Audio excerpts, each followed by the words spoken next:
मिलनी समझ के तो नहीं पकड़ा था। अमित शाह वो भाग गया, पार्लियामेंट हाउस में नहीं घुस पाया वो। चाइना ने अरुणाचल में हमें पेट्रोलिंग करने से मना कर दिया। मैं आपको बता रहा हूं, नरेंद्र मोदी रात को नहीं सोता है।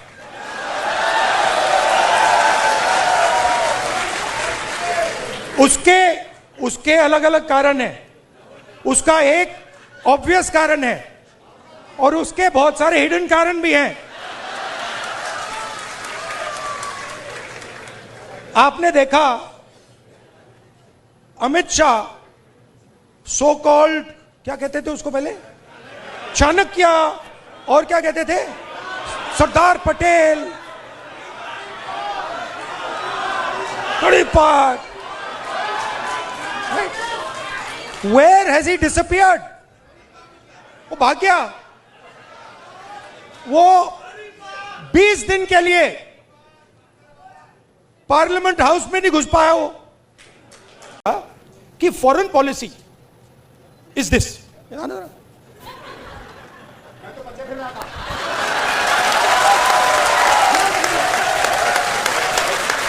अब पता नहीं किसने डाला, कहां से घुसा। Imagine the ignorance. Foreign policy. एक चीज पूछ सकता हूं? हाँ। मिलनी समझ के तो नहीं पकड़ा था। I have not reached there yet. But पता नहीं कहां से घुस गया कि फॉरेन पॉलिसी का मतलब नेताओं से गले लगना। हमारी पेट्रोलिंग एरिया में चाइना ने अरुणाचल में हमें पेट्रोलिंग करने से मना कर दिया कि भैया हाँ ठीक है, वो सब बात ठीक है, ये आपकी जमीन है, मगर आप यहां पेट्रोलिंग नहीं कर सकते। राजनाथ सिंह जी, अमित शाह जी और नरेंद्र मोदी जी की हवा निकल गई है। वो क्या कर रहे हैं? ऑपरेशन अभी चल रहा है। सारे मीडिया के एडिटर्स को कॉल कर रहे हैं कि भैया ये बात आप अपने अखबारों में मत डालो, छुपाओ।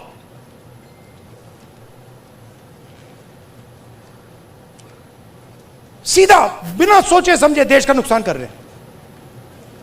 मैंने देखा, नहीं मैंने अपनी आंखों से देखा, गलवान के बाद प्रधानमंत्री आए, जूम कॉल थी। प्रधानमंत्री कहते हैं हिंदुस्तान की जमीन का 1 इंच चाइना ने नहीं लिया।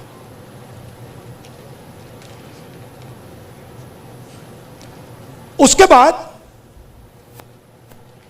आर्मी कहती है कि भैया हिंदुस्तान की जमीन तो ले गए। आप सोचिए, चाइना को मैसेज किया गया। चाइना के नेगोशिएटर्स ने हमारे नेगोशिएटर से कहा कि आप क्या बकवास कर रहे हो, आपके प्रधानमंत्री ने बोला हमारी आपकी जमीन नहीं गई। फैक्ट बोल रहा हूं आपको। आर्मी कह रही है कि भैया हमारी जमीन गई, चाइना का नेगोशिएटर कह क्या बकवास कर रहे हो, तुम्हारा तो प्रधानमंत्री कह रहा है नहीं गई है, जाके उनसे बात करो। तो इन्होंने इंटरनली देश को खत्म कर दिया है, फॉरेन पॉलिसी उड़ा दी है, और सारा का सारा काम अपना जो पॉलिटिकल स्ट्रक्चर है उसको फाइनेंस करने के लिए, अदानी जी का पैसा लेने के लिए ये उन्होंने किया है।